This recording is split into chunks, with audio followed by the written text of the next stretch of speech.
Mes chers frères et sœurs, je suis votre humble serviteur. Au nom de la paroisse Notre-Dame de Protection, je vous présente l'homélie du premier semaine de l'Avent, année C. Mes chers frères et sœurs, à travers les lectures de ces premiers dimanches de l'Avent, on découvre que quand on est juste envers nous-mêmes, on est plus en sécurité. Et être juste envers nous-mêmes veut dire être vrai et sincère envers nous-mêmes. Ça veut dire aussi être capable de reconnaître nos faiblesses et nos potentialités. C'est aussi être vrai envers nous-mêmes, de nous écouter nous-mêmes. Beaucoup de fois, on passe notre temps dehors que dedans. Dehors parce qu'on passe notre temps pour juger les autres, pour voir tout ce qui se passe à l'extérieur. On ne prend pas le temps pour écouter soi-même, pour voir ce qui se passe à l'intérieur.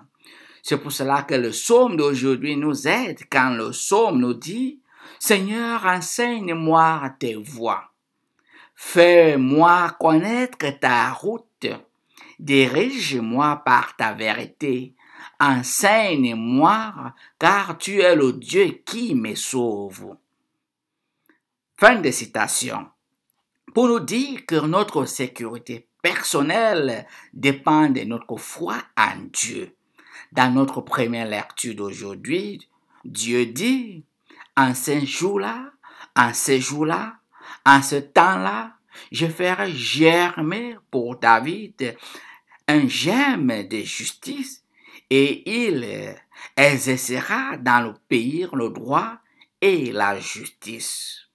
Fin de citation. Oui, quand on a toute notre confiance en Dieu, il fait germer en nous la justice qui apporte la sécurité. Dans notre deuxième lecture d'aujourd'hui, Saint Paul nous dit, pour le reste, frères et sœurs, vous avez appris de nous comment il faut vous conduire pour plaire à Dieu. Et c'est ainsi que vous conduisez déjà. Faites donc de nouveaux progrès. Nous vous le demandons. Oui, nous vous en prions dans le Seigneur Jésus-Christ. Fin de citation. Nous voyons ici comment Saint Paul il reconnaît que nous faisons déjà l'effort. Mais il dit nous essayons, il nous encourage à faire plus l'effort. Surtout cette période que nous préparons pour accueillir le Seigneur Jésus-Christ.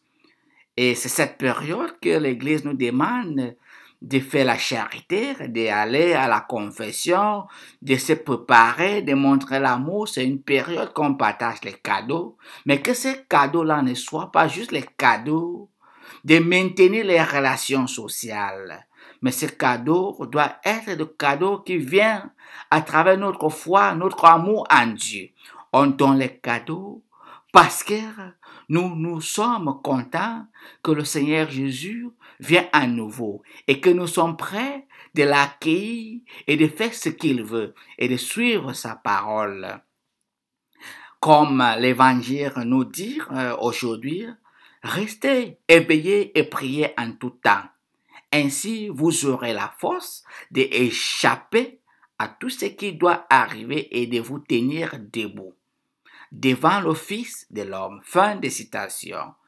Mes chers frères et sœurs, l'Évangile nous encourage pour que nous avons une foi très forte. Nous devons être éveillés et nous devons être dans la prière. Mes chers frères et sœurs, faisons plus l'effort pour vivre notre foi en toute vérité et sincérité, car notre sécurité dépend de notre foi en Dieu. Quand on a la foi en Dieu, on n'a pas peur de ce soir, de demain, ni des années qui viennent, parce que le Seigneur est la source de notre sécurité. Il connaît notre demain et il nous avait dit, et il continue à nous dire qu'il a un plan pour nous, un plan pour notre bonheur, pas un plan pour notre mal. Je vous souhaite un bon dimanche, mes chers frères et sœurs, et un bon début de la semaine. Que Dieu Tout-Puissant vous bénisse, le Père, le Fils et le Saint-Esprit. Amen.